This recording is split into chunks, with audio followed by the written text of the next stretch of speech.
You're listening to Cash and Sass. I'm Lisa Marie, your go-to gal for all things money. As the Sassy Wealth Queen and the brains behind the Sassy Wealth Coach, I'm here to take you on a thrilling ride from the financial chaos to sassy and sexy money. Welcome back, my sassy friend, to another episode of Cash and Sass. I'm Lisa Marie, the Sassy Wealth Queen and the brains behind Sassy Wealth Coach, and of course, this podcast. And with me today, I have Rachael Burns, who is a certified financial planner and a certified divorce financial analyst based in California. She is the founder of True Worth Financial Planning, which helps newly single women feel confident and empowered in managing their finances after divorce or a death of a spouse. Rachael is a nationally recognized expert in women's finances and has been featured in publications including CNN Business, Business Insider, and Nerdwallet. Thank you so much for being on my show today. I truly appreciate it.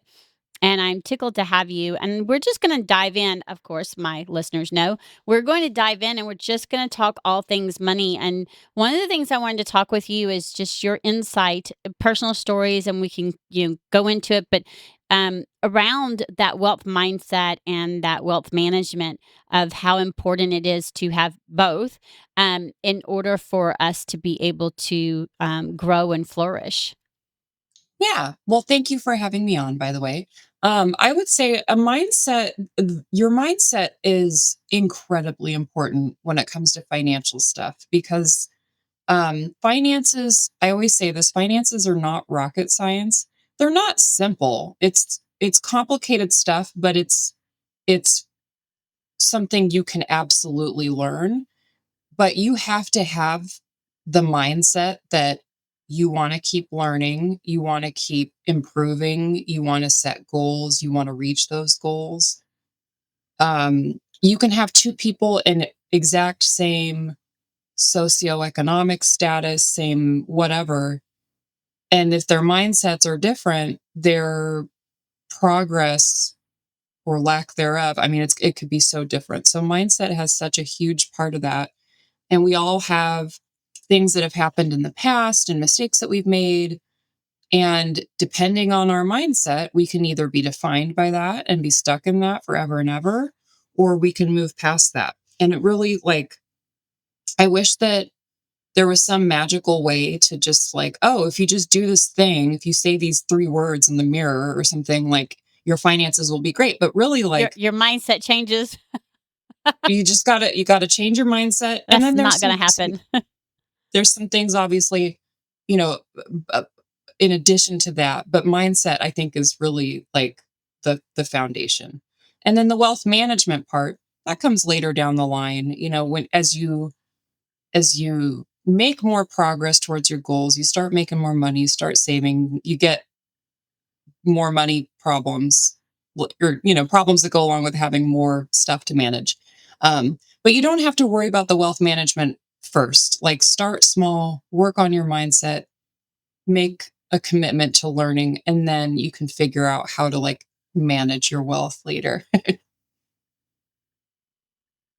Yeah, see, and what I do it slightly different. And again, I tell my clients there's more than one way to do it. A lot of times we work on the management and the mindset together because a lot of times we're already, my clients come to me, they're already in business. And if they don't figure out having some type of money roadmap to help them, they'll keep struggling. And excuse me, that keeps affecting their mindset. So what I do is it's similar. I start where they're at. I said, and if their mindset is just so tanked in the bucket, then we focus on that. And then, any emergency type thing that needs to be handled immediately with the wealth management, with money management, wealth management, we will. And then if not, then we focus on that because you're right.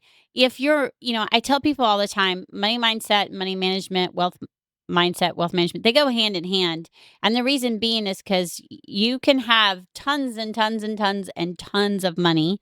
And if you don't have the mindset, you have a scarcity mindset, you have the lack mindset, you're still broke. Yeah. You're still broke. And because a lot of times you end up spending it faster than you're getting it or whatever that may be. And so I know for me, my mindset was not what it is. I tell people all the time I'm a wealth coach, and then they're like, "Oh, you've always had an awesome relationship with money." Well, No. Me and money did not get along. I didn't like money. I hated money for many, many, many, many years. Um, and it wasn't until after I started my business that money mindset coach said something. And when she said it, it was an aha moment, and she said, if someone treated you like crap, would you stick around? Would you come back? And I'm like, no. All of us were like, no. And she's like, well, then why would money? I'm like, okay. And I just literally went in, you know how these rabbit holes, like you can go in these rabbit holes when you start searching for stuff? I went into a deep rabbit hole on money mindset, money stories, all the things, and just kept digging and kept researching and kept learning and started doing my own work. And I'm like, okay, this is the reason why this isn't working. This is stopping me. And I tell people all the time, when you keep up leveling in your business, there's going to be a new devil. So every level there's going to be a new devil, and that's going to be that mindset coming and trying to tell you you're making a mistake, or are you sure you can do this? And it's because you're up leveling to make more money. You're up leveling to make a bigger impact, which means more money. And you have to be able to work on that mindset in order to keep doing that, because if not, then none of it's going to work. You're going to end up broke again, right?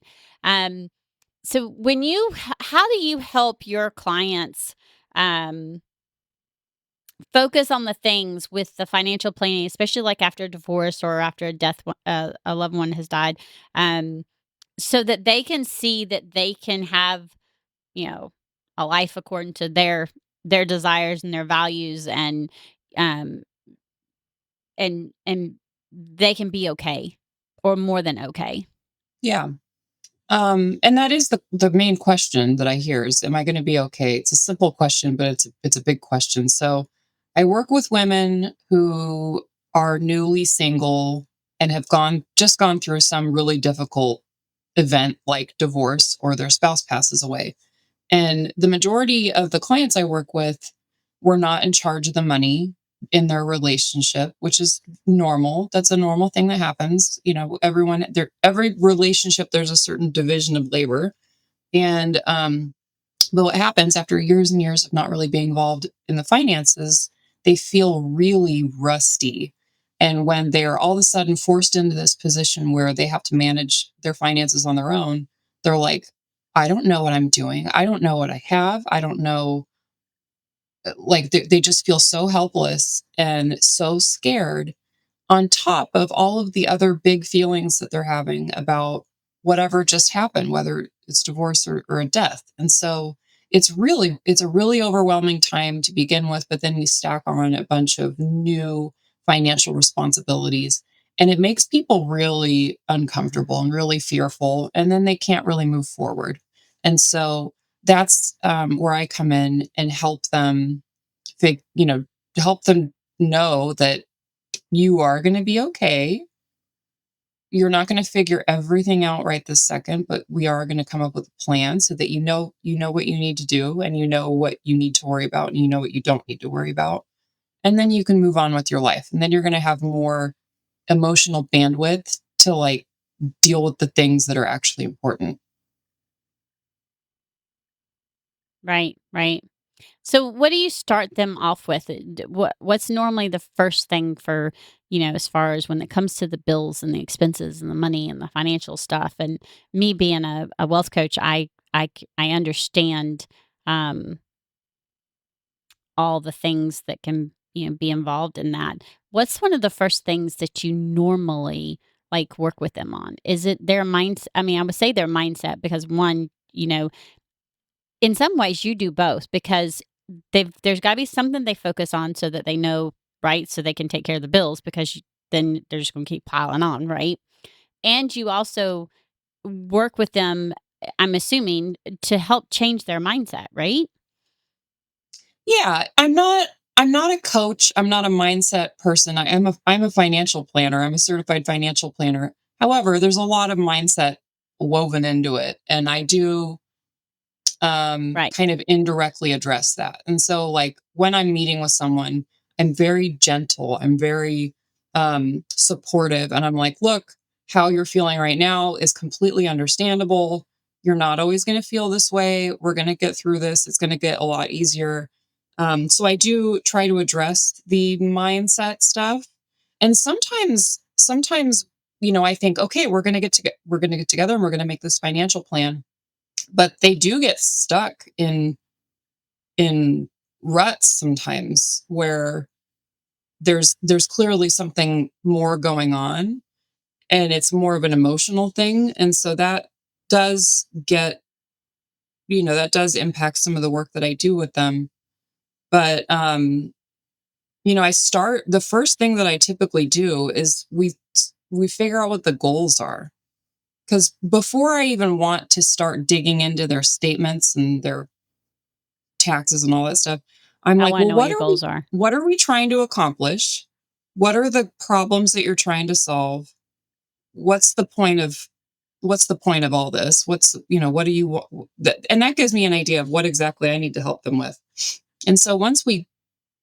we get really clear on the goals are, then I start gathering the data, because I don't want to spend a whole bunch of time gathering tons and tons of data on something that doesn't matter to them. Maybe some things matter to me that don't matter to them, Right. and sometimes I need to ask for that. But like, I want to know what's important before I start asking them a gazillion details. Oh, yeah, absolutely. Because goals are important, right? I tell my, clients and I tell my listeners all the time that, when you're doing this, when you're dealing with your money, when you're looking at your numbers, when you're having your business, it's important that all of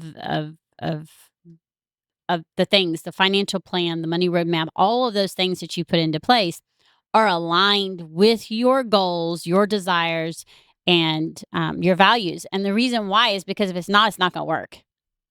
Period.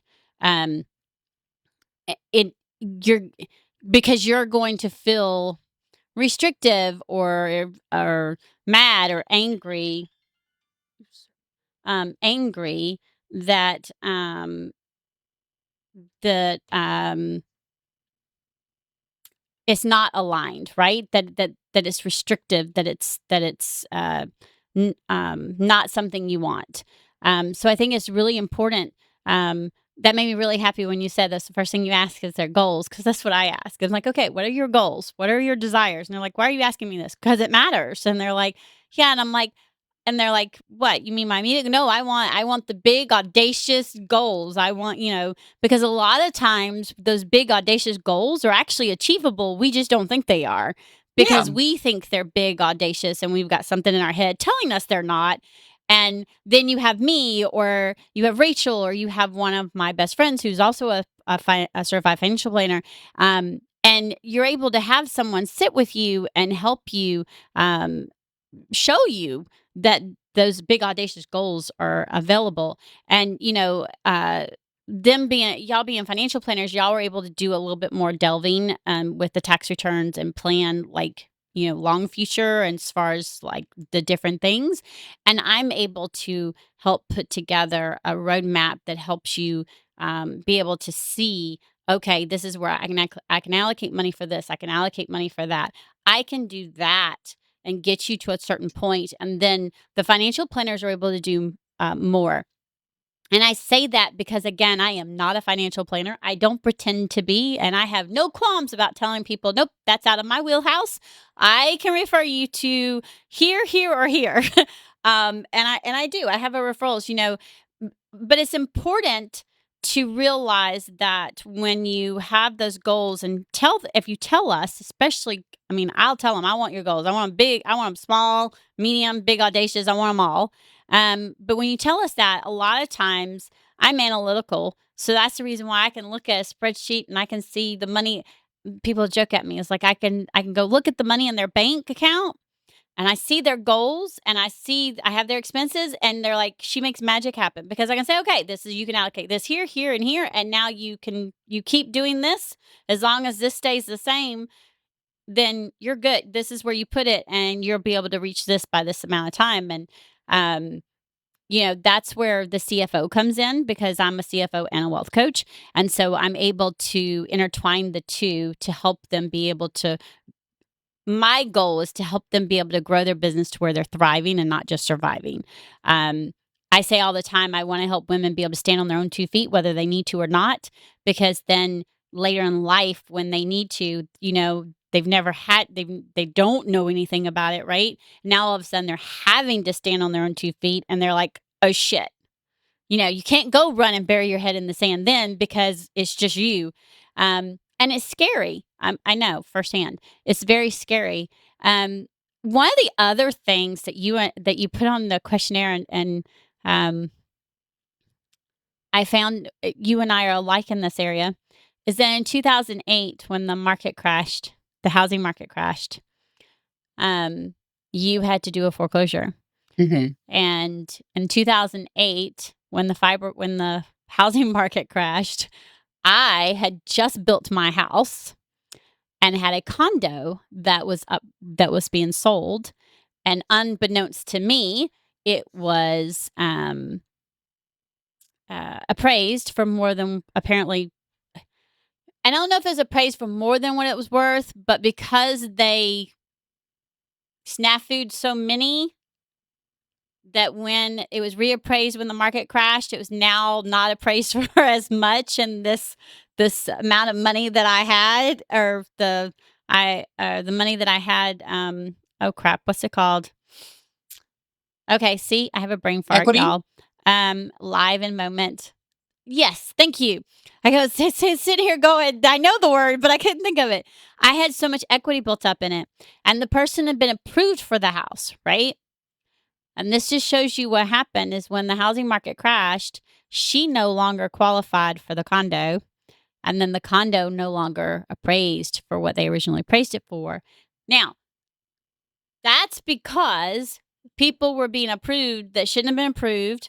And that's because they were appraising houses and condos or whatever at much higher things. And so when the market crashed, all of a sudden the things that were worth so much at one point were now not worth nearly as much. So at one point in time, I probably did have equity in the condo, but because of the housing market crash, that equity disappeared. Like literally, y'all. I mean, it went poof. You talk about money disappearing, that money was gone. It was like no longer there, anything. And I ended up having to do a short sale on it. So I wouldn't have to foreclose. But I found myself, instead of being ahead in the house that I had at that time, being behind. And you mentioned, and this is really important. That's why I'm going to say you learned a lot of lessons, and it took you several years to move past that, because I'm sure there was, even though it was out of your control, most of the things were out of my control. There were some things that were out of my control, and there were some things that weren't. Um, Moving past that shame, and then realizing that you may have over leveraged yourself and to begin with, right? Or you may have took some uncalculated risks.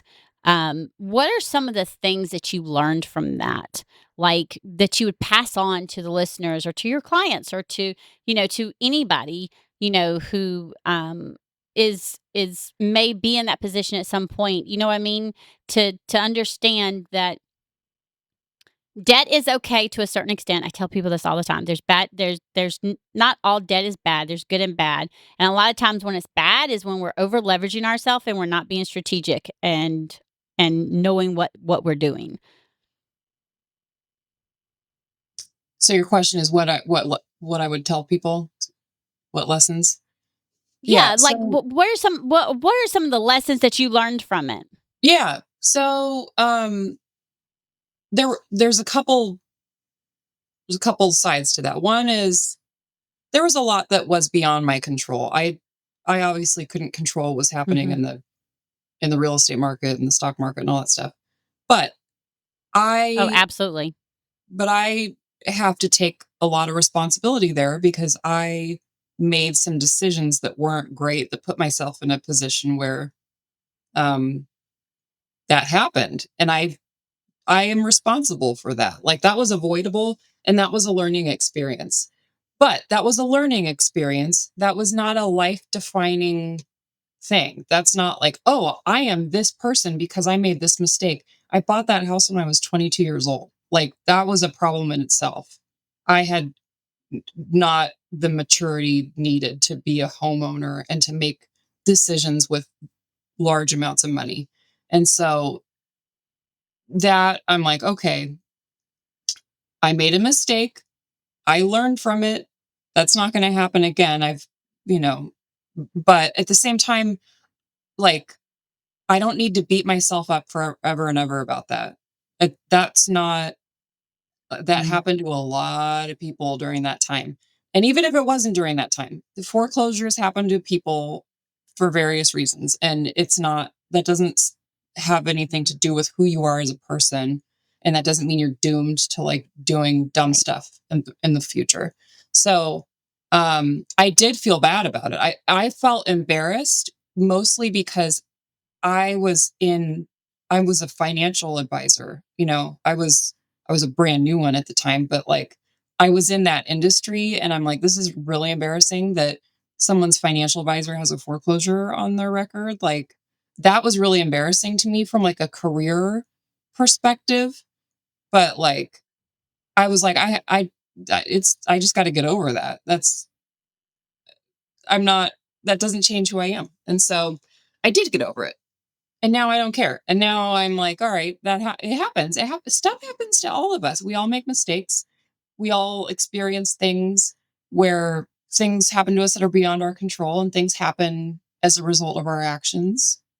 And we just do our best and we learn and we move on. Yeah, exactly. I mean, I'm gonna I tell my listeners, it's on my website, I tell my clients all the time, there's nothing anyone can tell me that will surprise me, shock me, or go, "Ah," because, I'll be 51 in, July, and, um, I've been through 2 foreclosures, a short sale, and a Chapter 7 bankruptcy. I have rebuilt my credit.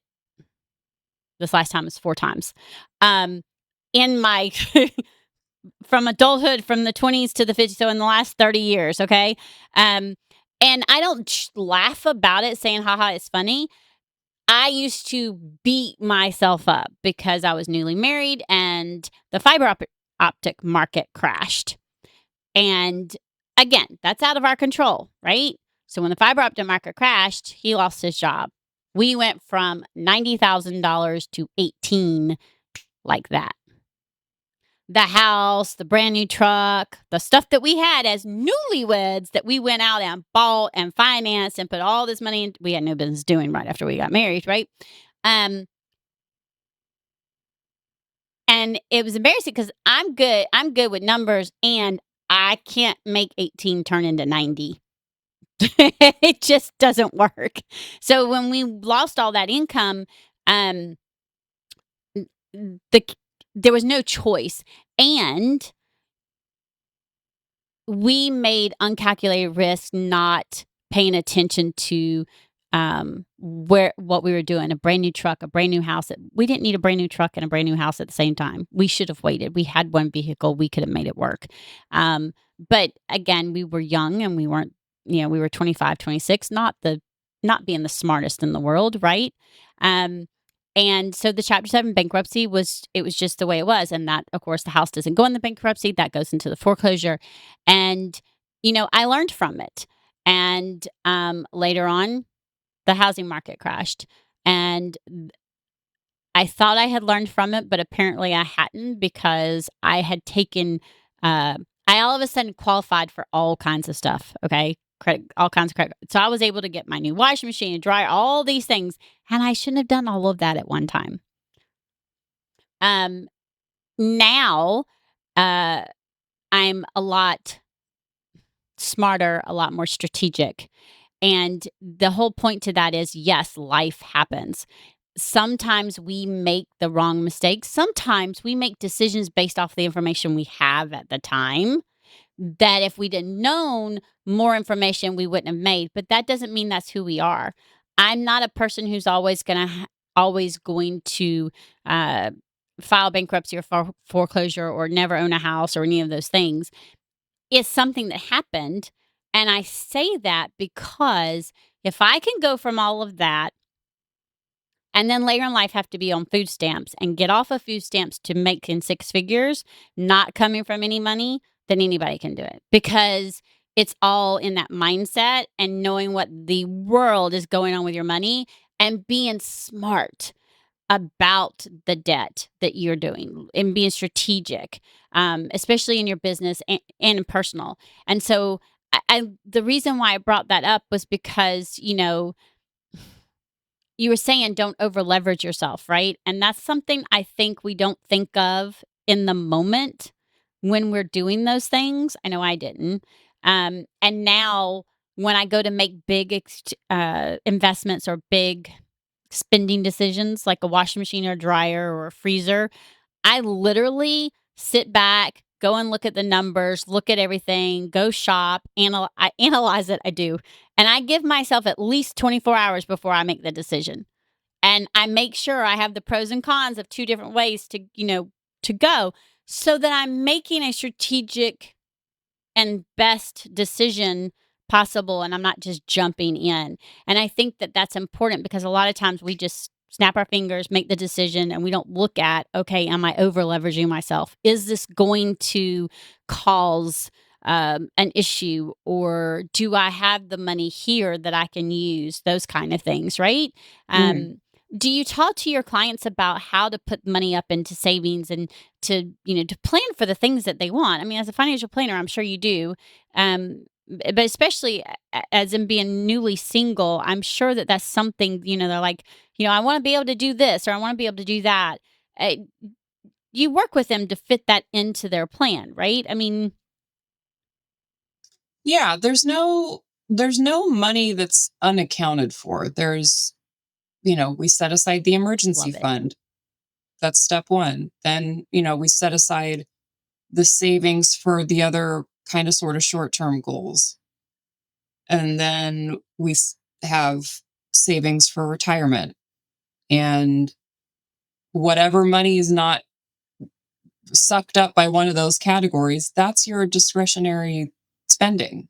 Um, and I don't I don't get like super into the budgeting and the savings, because usually when someone works with me, they already have that. Um, but they don't necessarily know what to do with it. They Right, just right. even if someone has a lot of money, that doesn't mean that they're immune from bad habits or bad decisions.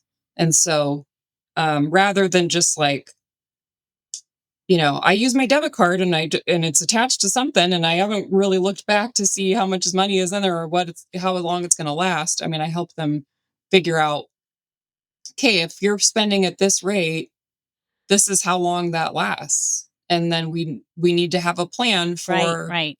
where else the money comes from after that. Or like, it's just looking at the big picture, because it's really easy to get very focused on the day to day.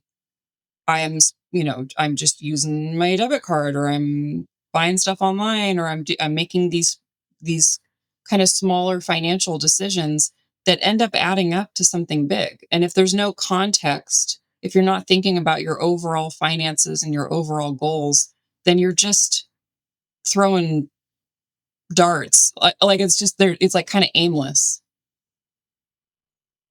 Yeah. Well, I mean, and similar that, I work with them to create a money roadmap, which is it's another word for budget, but it's all encompass. So it's their values and their goals, their yearly expenses, the monthly. And one of the first things that I'll do is I have them do, because I want them to become aware of them swiping that debit card or credit card. They'll do a deep dive on 3 months of their statements, and I have them separated into categories. And I cannot tell you how many times someone will come back going, "Oh my God, I didn't know I was spending that much money at Starbucks or out to eat," or whatever it is. It's Yeah. normally Starbucks or out to eat meals. And they'll come and go, and I'm like, because you just said you were swiping that card, and they're like, "And you made me, why did you make me look at it?" I said, "'Cause now it's here. Because if I'd have done it and just gave you a total, it wouldn't be here. You saw it, because I tell them you have to print it out. Waste paper, yes, I'm asking you to kill a tree. I do not want you to highlight it on computer. I want you to print it out, hand in paper, because it does something at not being on the computer. You Yeah. looking at it on paper printed, it does something. I don't know why, but it does. So, and actually highlighting and looking at it and then adding it up. And that's when I go, okay, you're spending this much money here at Starbucks or out to eat. Is that what you want to spend monthly? No. Okay. How much do you want to spend? And they'll say a number and then go, but I don't know how. As well, I'm going to explain to you how we can do that. Instead of you going to Starbucks 7 days a week, go to Starbucks 4 days. Okay. Because they'll say, oh, I'm just going to stop going. Nope. And they're like, why? I'm like, because you're not going to stick to that. You've been going 7 days a week for however how many years. You're not going to just automatically stop going. That's like a restrictive fad diet and they don't work. They don't.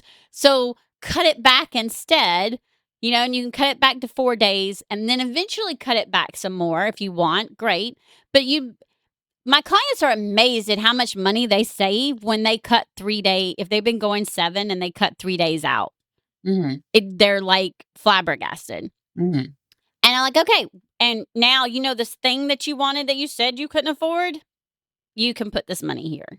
Or, that thing that you said that you didn't understand how you were going to pay for it or how you were going to put money in retirement. Okay, well, here's part of it. Let's see what else we can find, because a lot of times we have what I call money leaks. And it's like you're saying, you're swiping the card and you're not thinking about it and you don't look back to see how much. And it's those little amounts, right? I mean, the $5, the $10 here.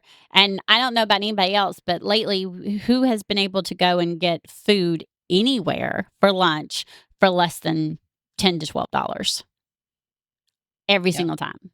Yeah. So you $10 times 5 days, that's $50 a week. You do the math on how much that is a month, and we'll see how many listeners go, oh my gosh.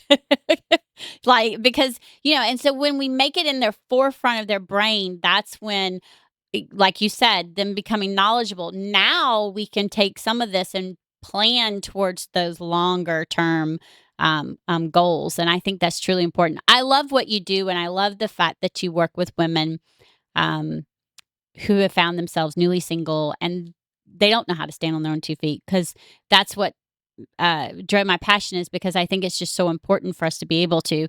Society doesn't really help us in that area very much. Yeah. And it's the reason why I started my podcast, because I'm tired of money being such a taboo subject.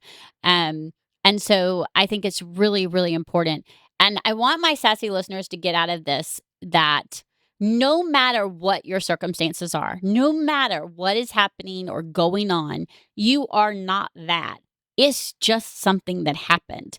And if it happened yesterday or last week or last month, then just like Rachel said, okay, it happened.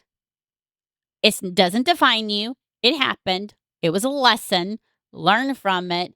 What can you do today to move you this way not this way, not sideways, but forward? Instead of, looking behind you. And I think that's just really, really important in today's age. Rachel, you have a free offer for the listeners, and will you please tell them what that is? Yeah. So I have a ebook that is 5 things that newly single women should do first with their finances. And it's a quick read. It's simple, just simple things you can do that'll get you on the right track. Oh, I love it. I think that's really important, and we will make sure that the link is in the show notes. Thank you Great. so much, Rachel, for being on my show today. I appreciate it. And my sassy friend, until next time, remember to stay sassy. Bye. Thanks for joining us this week on Cash and Sass. Check us out on social media and on our website at www.thesassywealthcoach.com, where you can download my free Money Story Start Guide. The website again is www.thesassywealthcoach.com. And as always, subscribe to the show to catch every new episode and leave us a review so we can continue to bring you fresh content. And remember, yes, it is possible to have sassy and sexy money. See you next week.